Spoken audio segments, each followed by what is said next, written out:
Hi friends, welcome back to my channel Anand Aaradhya vlogs. నేనైతే బాగానే ఉన్నాను. మీరందరూ ఎలా ఉన్నారు? బాగున్నారని అనుకుంటున్నాను. సో వీడియోస్ చేసి కొంచెం గ్యాప్ వచ్చింది.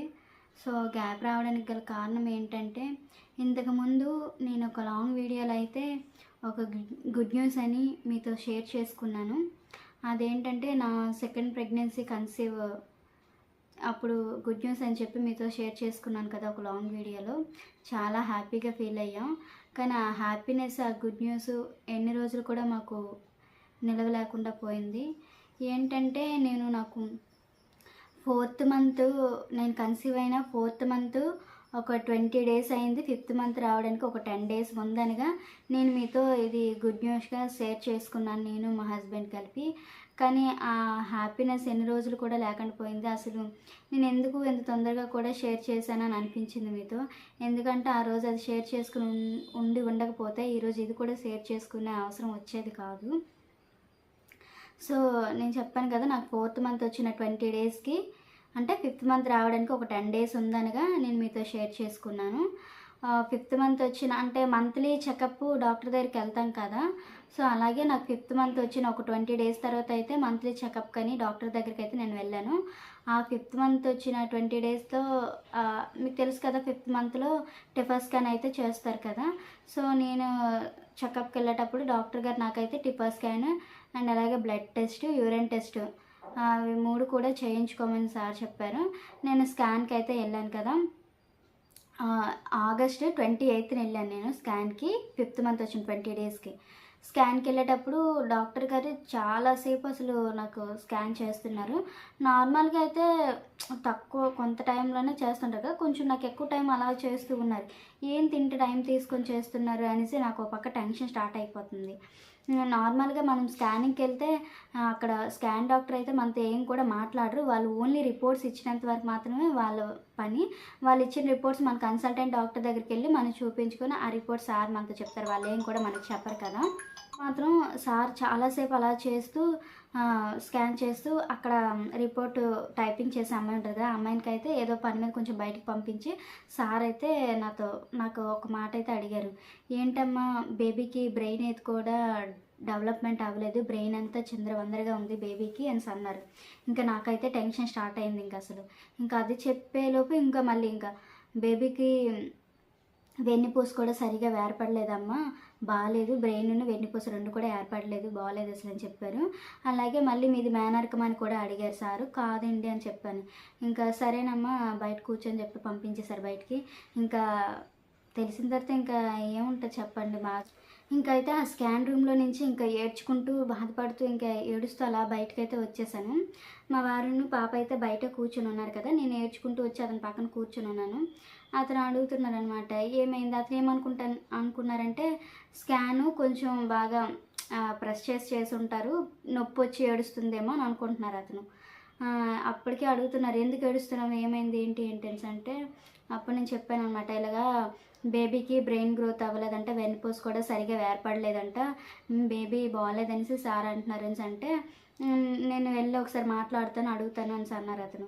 కానీ మనకు చెప్పాను కదా, మన వాళ్ళ రిపోర్ట్ ఇవ్వడం వరకే వాళ్ళ పని. వాళ్ళు ఇచ్చిన రిపోర్ట్ పట్టుకొని మన కన్సల్టెంట్ డాక్టర్ దగ్గర మనం మాట్లాడుకోవాలి కదా. సో ఆయనైతే ఏం చెప్పరు, వద్దు అని చెప్పి నేను ఆపేశాను అతనికి. ఇంకా మా స్కాన్ అయితే అయిపోయింది కదా. సో మార్నింగ్ 11కి అయితే మా స్కానింగ్ అయిపోయింది. మళ్ళీ ఆఫ్టర్నూన్ 2 తర్వాత మాకు డాక్టర్ అపాయింట్మెంట్ ఉంది కదా. సో మేమైతే శ్రీకాకుళం లోకల్లోనే ఉన్నాం కాబట్టి అమ్మ వాళ్ళ ఇల్లు కూడా ఇక్కడే కదా, ఇంకా ఇంటికైతే వెళ్ళిపోయాము.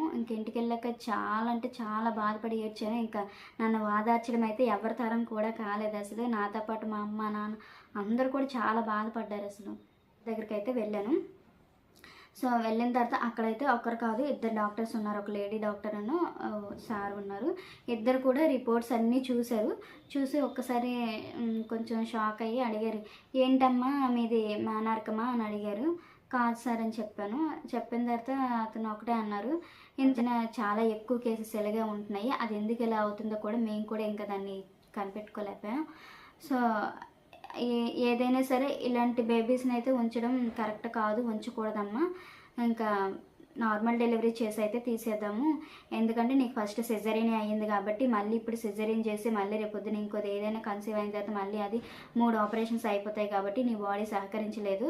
సో అందుకనే ఫస్ట్ సిజరీన్ అయింది కాబట్టి ఇప్పుడు ఇదైతే నార్మల్ డెలివరీ చేసేద్దాం.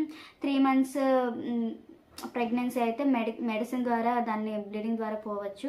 కానీ నీకు 5 మంత్స్ అవుతుంది కాబట్టి నార్మల్ డెలివరీ చేసి బేబీని తీసివచ్చు. నువ్వు 3 డేస్ అడ్మిట్ అవ్వమ్మా, ఆ 3 డేస్ నీకు నొప్పులు ఎప్పుడు హెవీగా వస్తే అప్పుడు చేసేద్దామని అయితే అన్నారు డాక్టరు. సో మేము 28th వెళ్ళాము. ఆ రోజు మధ్యాహ్నం 2 ట్యాబ్లెట్స్, నైట్కి 4 ట్యాబ్లెట్స్ వేయించారు. ఇంకా 29th అయితే మెడిసిన్ ఏమి ఇవ్వలేదు. 30వ తారీఖు అయితే మార్నింగ్ వెళ్ళి హాస్పిటల్లో అడ్మిట్ అయ్యాను. మేడం గారు చూశారు. ఒక ట్యాబ్లెట్ 4 కింద 10:30 ఆ టైం అప్పుడు పెట్టారు నాకు. ఇంకా మధ్యాహ్నం 2 అయ్యేసరికి బేబీ అయితే అలా కిందకి ఇంకొంచెం జారిపోతున్నట్టుగా అయింది. చాలా అంటే చాలా ఎక్కువ పెయిన్స్ వచ్చేసాయి, తట్టుకోలేకపోయాను అసలు. నర్సుల వాళ్ళకి చెప్తే అయితే అవి నార్మల్ పెయిన్సేనమ్మా, అవి ఏం కాదు అని అనేసారు. ఇంకా పెయిన్స్ అయితే తట్టుకోలేకపోతున్నాను. ఇంకా మేడం అయితే నెమ్మదిగా నీకు పెయిన్స్ రావాలమ్మా, ఎక్కువ పెయిన్స్ వచ్చినట్టుగా మేము మెడిసిన్ ఇచ్చామంటే నీకు ముందైన సిజరీన్కి ఇబ్బంది అవుతుందని చెప్పి నెమ్మదిగా రావాలన్నారు. 3 రోజులు ఎప్పుడు పడుతుంది అన్నారు. కానీ మేము చాలా టెన్షన్ పడిపోయాం. అసలు ఒక్క రోజుకే తట్టుకోలేకపోతే 3 రోజులు ఎలా ఉంటాము ఈ పెయిన్స్ తోటి, ఏంటి దేవుడా ఈ బాధ అని చెప్పి చాలా బాధపడ్డాము. ఇంకా నేనైతే ఆ నైట్ అవ్వదు అనుకున్నాను, రేపు మార్నింగ్ అవుతుంది, సెకండ్ డేనే అనుకున్నాను. కానీ దేవుడి దయవల్ల రోజంతా ఎంత నొప్పులు పడి ఎంత బాధపడ్డాను.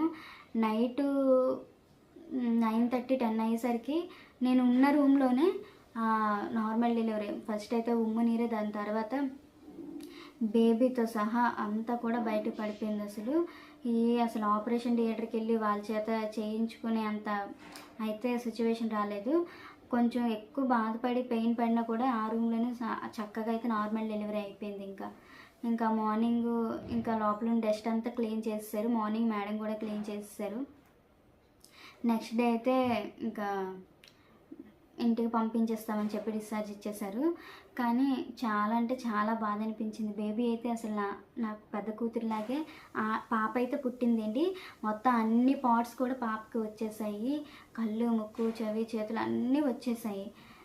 సో పాపను చూసి అయితే అసలు తట్టుకోలేకపోయాను. ఎందుకంటే అసలు 5 మంత్స్ బేబీలాగా కూడా లేదు, 9 మంత్స్ బేబీలాగే పుట్టింది. అసలు చాలా వెయిట్తోని అన్నీ ఏర్పడిపోయేవి. అసలు డెలివరీ అయ్యేటప్పుడు అయితే నా పేగు తాడైతే ఇలా పట్టుకొని ఉండిపోయింది. చాలా బాధ అనిపించింది. కళ్ళు తెరిచి అయితే చూడలేదు కానీ కాళ్ళు చేతులు అయితే ఆడించింది. 9:30కి డెలివరీ అయితే 10:30, 11 వరకు ఒక 1.5 hour అయితే అసలు అంతసేపు ప్రాణంతో ఉండదు. బయటకు వచ్చాక బేబీ కాసేపు అలా ప్రాణంతో ఉండి ఇంకా అలాగైతే బేబీ ప్రాణం పోయింది. బాధ అంటే ఒకలా బాధ అనిపించలేదు. నార్మల్ డెలివరీ అయిపోయి బేబీ బయటకు వచ్చి ఆ పేగుతాడు కట్ చేసినా కూడా నాకు లోపల ఆ పేగుతాడు అయితే టప్ టప్ టప్ అని కొట్టుకుంటుంది. అసలు ఎంత బాధ అనిపించింది అంటే, బహుశా అందుకే అంటారేమో తల్లి పేగు బంధం అనేసి అంటారు కదా, అందుకనేమో బహుశా. బేబీ బయటకు వచ్చేసినా కూడా నా పేగు అయితే టప్ టప్ అని లోపల కొట్టేసుకుంటుంది. ఎంత ఏడుపు బాధ అనిపించిందో. అసలు కడుపులో ఉన్నంతసేపు ఇలా టచ్ చేస్తే మన స్పర్శను ఇస్తాం కదా, బయటకు వచ్చాక అసలు నా స్పర్శను కూడా దానికి ఇవ్వలేకపోయినా అని బాధ అనిపించింది. సో ఇంకా మార్నింగ్ అయితే బేబీ డెత్ అయిపోయింది కదా, బేబీని అయితే మా వారే తీసుకెళ్ళి బయట ఇంకా పాత పెట్టి అన్నీ అయితే చక్కగా చేసేసారు. ఇంకా చెప్పాను కదా, ఒకసారి కన్సీవ్ అయిన తర్వాత ఏ తల్లికైనా అంత మించిన ఆనందం, సంతోషం అయితే ఉండదు. ఎంత ఆనందపడ్డాను, అంత బాధపడ్డాను.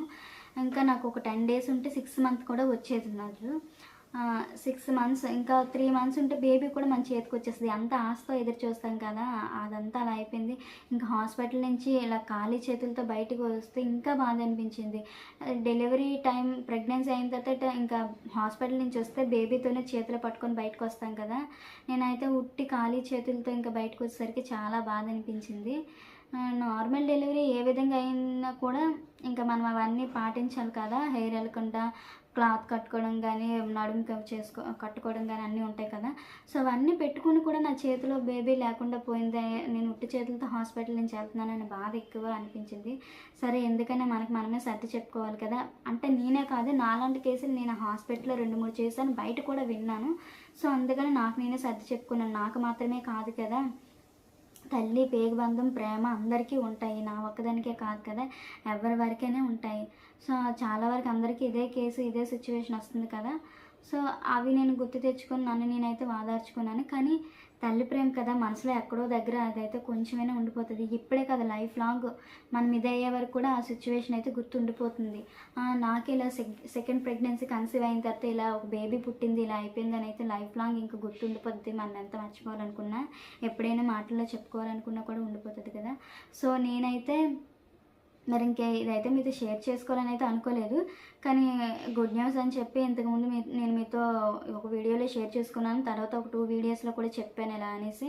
ఇప్పుడు నేను ఇది చెప్పకుండా ఉంటే రేపొద్దున ఎప్పుడైనా మీరు చూసి సిస్టర్ మీరు ఇలా 5th మంత్ ప్రెగ్నెన్సీ కన్సీవ్ అయ్యామని అన్నారు, మీ ప్రెగ్నెన్సీ ఏమైంది, ఎప్పుడు అప్డేట్స్ ఇస్తామని చెప్పారు, ఏమైందని మీరు అడుగుతూ ఉంటారు. ఇంకా నేనైతే అది ఇంకా చెప్పకపోయినా నాకు కూడా అదే మైండ్లో ఉంటుంది. అదే నేను మీతో చెప్పిస్తే మీరు అడగరు, ఇంకా నేను కూడా దీని గురించి ఆలోచించే అవసరం లేదు, ఇంకా ఎవరికి సమాధానం చెప్పుకునే అవసరం కూడా రాదు కదా. సో అందుకే ఇక్కడి నుంచి ఇంకా ఇక్కడతో ఇది మీతో షేర్ చేసుకొని దీన్ని అయితే ఇంకా వదిలేద్దాం, మర్చిపోదామని అనుకుంటున్నాను. ఆ దేవుడి దయ వల్ల అంతా బాగుంటే నెక్స్ట్ దేవుడు ఇచ్చేదాన్నైనా మంచిగా ఆరోగ్యంగా మంచి ప్రెగ్నెన్సీ ఇవ్వాలని ఆ దేవుడిని కోరుకుంటున్నాను. సో నాకు వచ్చే సిచ్యువేషన్ ఎవరికి కూడా రాకూడదని అనుకుంటున్నాను. Thank you so much friends. Bye bye.